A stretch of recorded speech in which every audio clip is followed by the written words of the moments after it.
Hi everybody, it's Penny. Welcome to my kitchen. Today we're going to make rotini pasta bake 3 different ways. We're not going to make it 3 different ways. I'm only going to make it one way.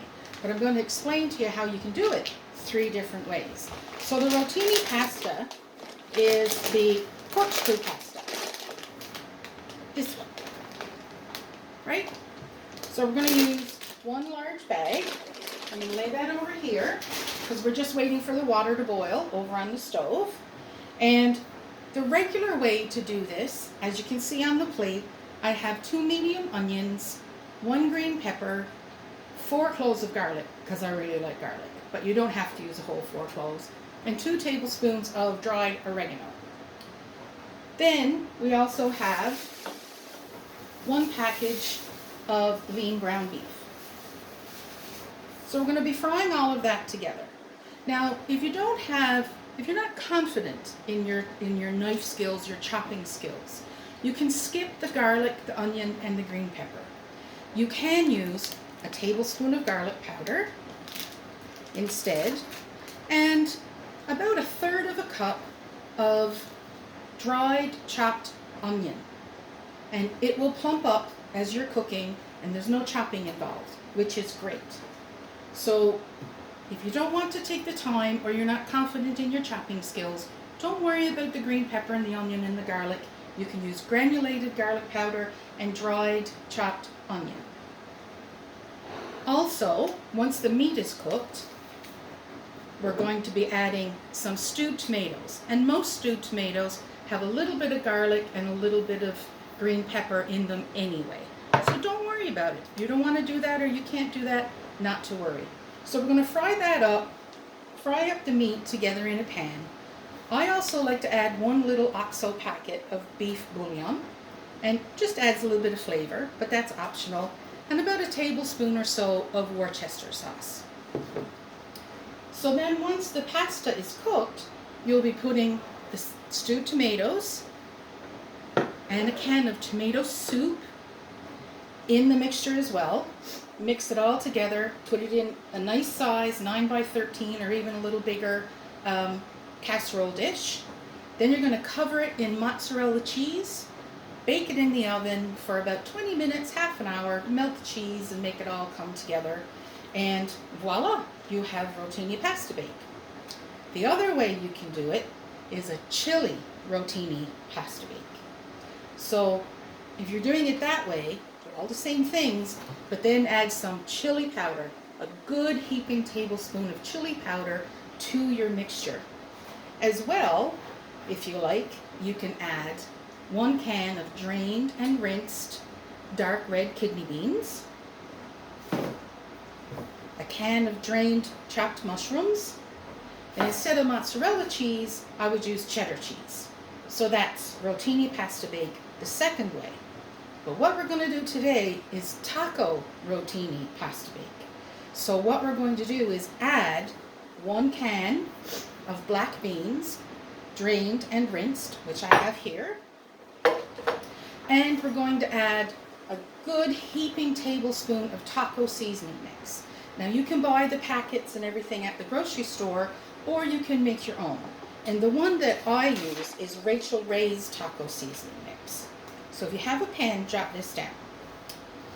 1 tablespoon of chili powder, 1/4 teaspoon of garlic powder, 1/4 teaspoon of onion powder, 1/4 teaspoon of crushed red pepper flakes, 1/4 teaspoon of dried oregano, 1/2 teaspoon of paprika, 1.5 teaspoons of ground cumin, and about 1/2 teaspoon of salt. If you're cutting back on salt or you want to be able to salt it yourself, you can leave that out. So that's what we're going to do today. So I have on an induction cooktop, I'm not sure you can see that, I'll move it over just a little bit, a pan getting nice and hot. Now an induction cooktop, for those of you who attend the center in the day program, you will also know what an induction cooktop is. However, hang on. There we go.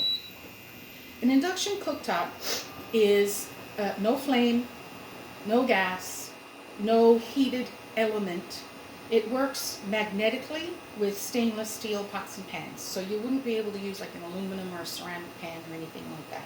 But it is very, very safe, which is why they're used at the center, and quite portable, actually. I've used it in the backyard to cook up a few things, and you know, if you need an extra burner, it's all good. But it's very safe because there's no flame.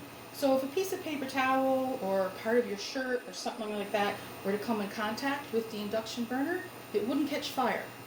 And it cools off very, very quickly as soon as you remove the pot or the pan, because it's magnetic. So there's nothing to engage with once the pan is removed.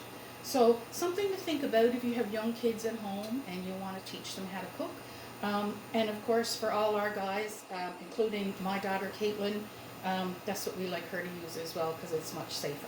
So I have it nice and hot.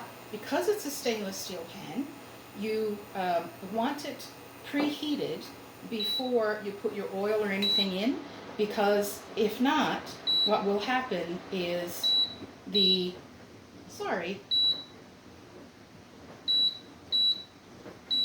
having an error here. I'll be back in just a second. Okay, everybody, back again. Little technical difficulties. So we've got the onion, we've got the green pepper, we've got the garlic, and we have the oregano. So all of that is going to go in the pan.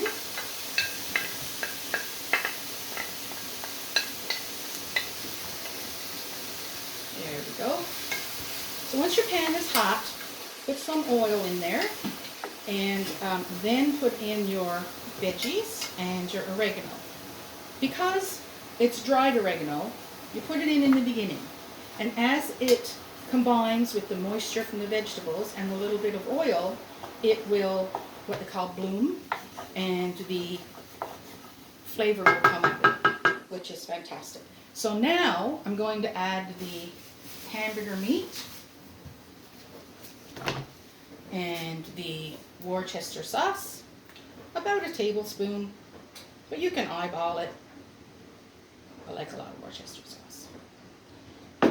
And I'm going to add a little bit of the bouillon.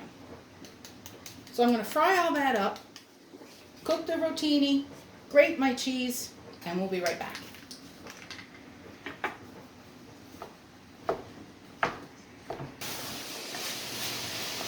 Hey everybody, back again. So the ground meat and everything is browned up quite nicely.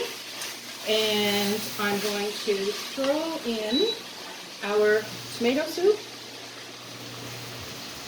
Just going to get a wee drop of water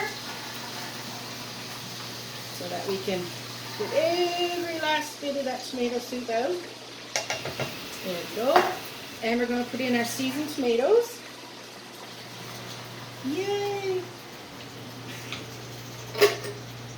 And we're going to add a good heaping tablespoon of our taco seasoning mix. And we're going to add in our black beans. So we're just going to heat all that through. And in here we have our pasta noodles, our rotini pasta noodles, all cooked. So we're just going to heat this through. Now, if you don't like tomatoes, like pieces of tomatoes, you could put them, the stewed tomatoes, in a food processor and whiz them up so you have the flavor, but you don't have the texture. Because I know some people don't like the texture of tomatoes. Or you could just buy crushed tomatoes and do it that way. Either way, it's all good. So, now that we have this all combined, I'm going to pour it into the casserole dish with the rotini noodles.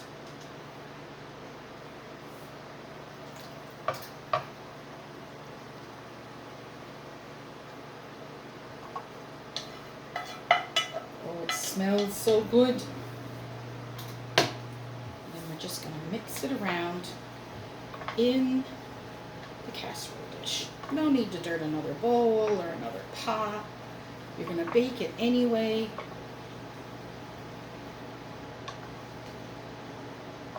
It's going to be so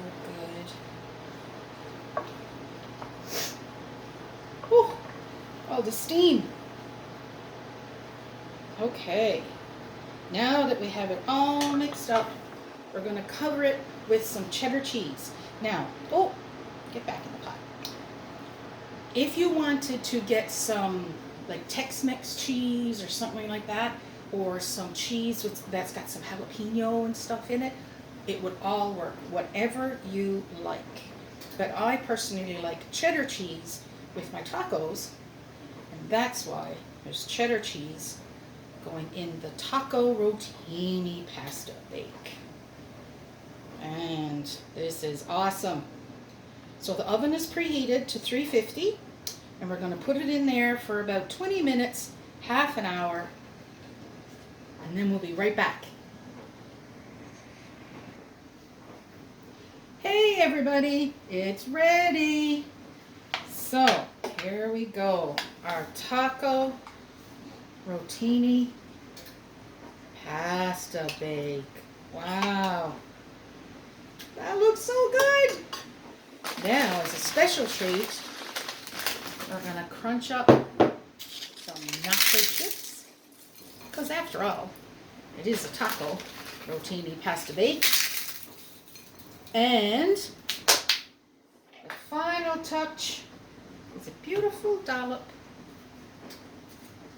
of sour cream. And there you have it. Enjoy! Bye!